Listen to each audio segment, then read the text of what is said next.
इंसान हालात के सामने मजबूर हो जाता है, कभी अपनों के सामने तो कभी परायों के सामने।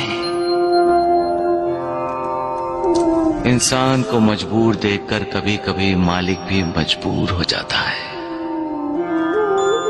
क्योंकि जो कुछ भी होना है प्रारब्ध के अनुसार होना है, और मालिक की मजबूरी यह है कि वो प्रारब्ध में हस्तक्षेप नहीं कर सकता। जब कोई विश्वासघात करता है तो दिल फटता है,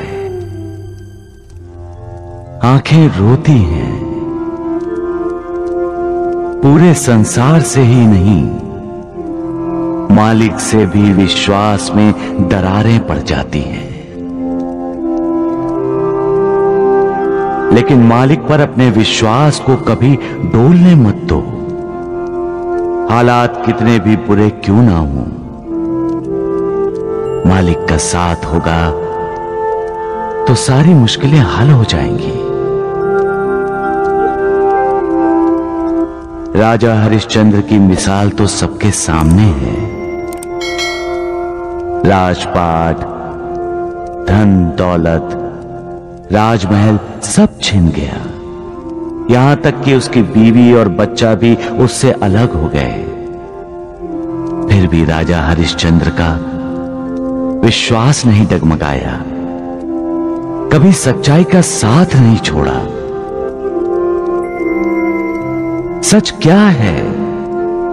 सच कौन है? सच ईश्वर है, सच भगवान है, सच मालिक है। बस एक वो ही सच है, बाकी सब मिथ्या है, झूठ है। हर चीज का अंत है, उसका नहीं। वो अनंत है, सब जानते हैं। फिर भी जमीन, जायदाद, जेवर, धन दौलत इकट्ठी करते रहते हैं, प्यार करते हैं उसे।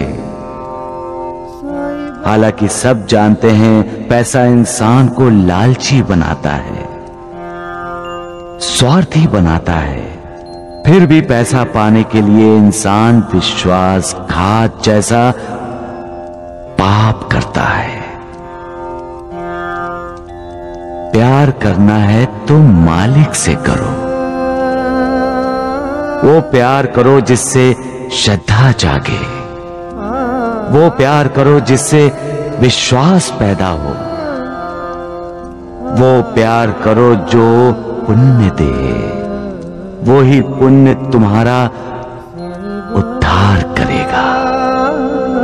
कमजोर इंसान हालात के सामने सिर झुकाते हैं, लेकिन कुछ इंसान ऐसे भी होते हैं जो हालात पर सवार हो जाते हैं।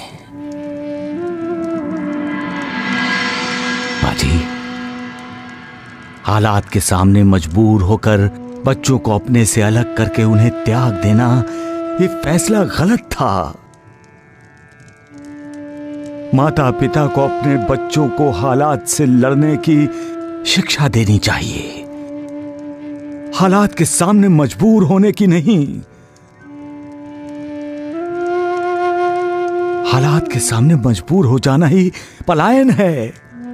ये सोच ही इंसान में निराशा को जगाती है।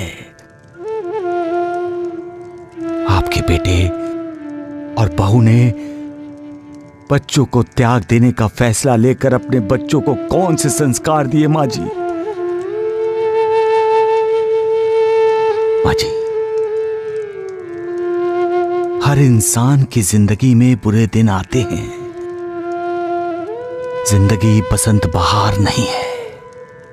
यहां रोशनी है तो साथ में अंधेरा भी, यहां उदय भी है और यहां अस्त भी।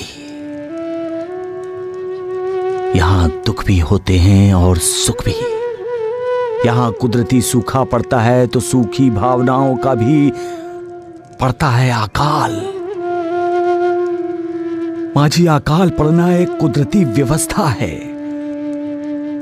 जो इन सब का सामना करता है, मालिक उसका साथ देता है।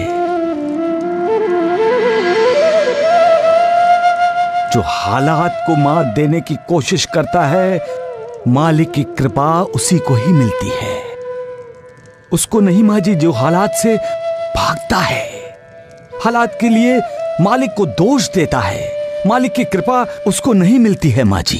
जो इंसान अपने आप को नहीं ढूंढता वो दूसरों को कैसे ढूंढ पाएगा? जो अपने आप को नहीं ढूंढ सकता यानी अपने आप को जानना, अपने अंदर की आत्मा का दर्शन करना,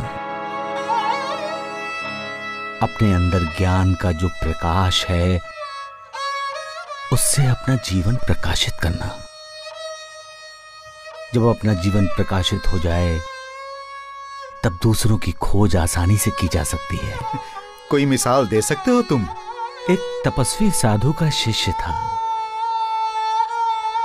कई वर्ष कोशिश करने के बाद भी वो ध्यान नहीं लगा सका। आखिर वो अपने गुरुदेव यानी उस तपस्वी साधु के पास गया। बोला, इतने वर्षों से मैं ध्यान लगाने की कोशिश कर रहा हूं लेकिन ध्यान लग ही नहीं रहा। तो फिर तपस्वी साधु ने क्या कहा? साधु ने कहा, तुम इस देश के राजा के पास जाओ, ध्यान कैसे लगाया जाता है वो तुम्हें शिक्षा देंगे। एक राजा?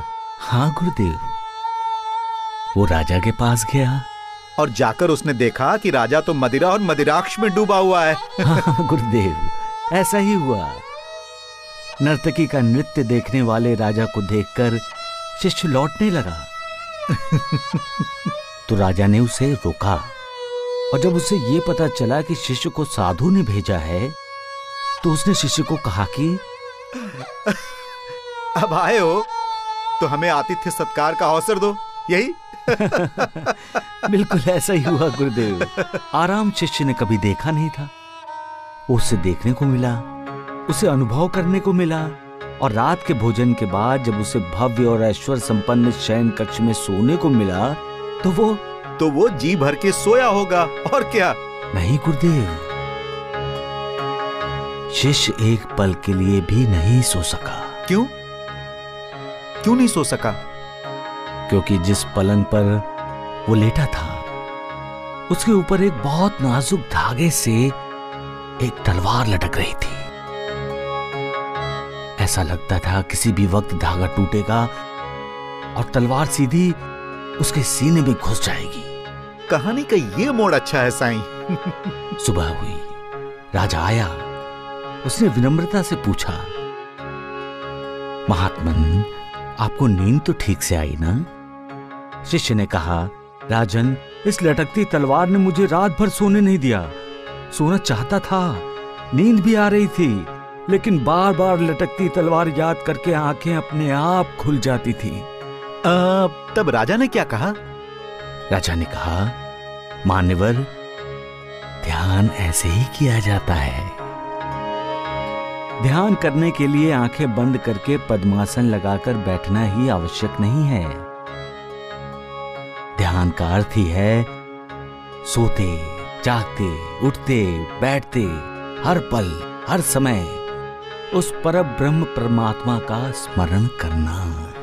बढ़िया, बहुत बढ़िया साईं, बहुत बढ़िया कहानी सुनाई तुमने, वाह। गुरुदेव, जब हम ध्यान लगाते हैं तब हमें हमारे अंदर की आत्मा के दिव्य दर्शन होते हैं और आत्मा के दिव्य प्रकाश में ही हमें उस निर्विकार के दर्शन हो जाते हैं। इसलिए कहते हैं कि पहले अपने आप को खोजो। सबका मालिक एक।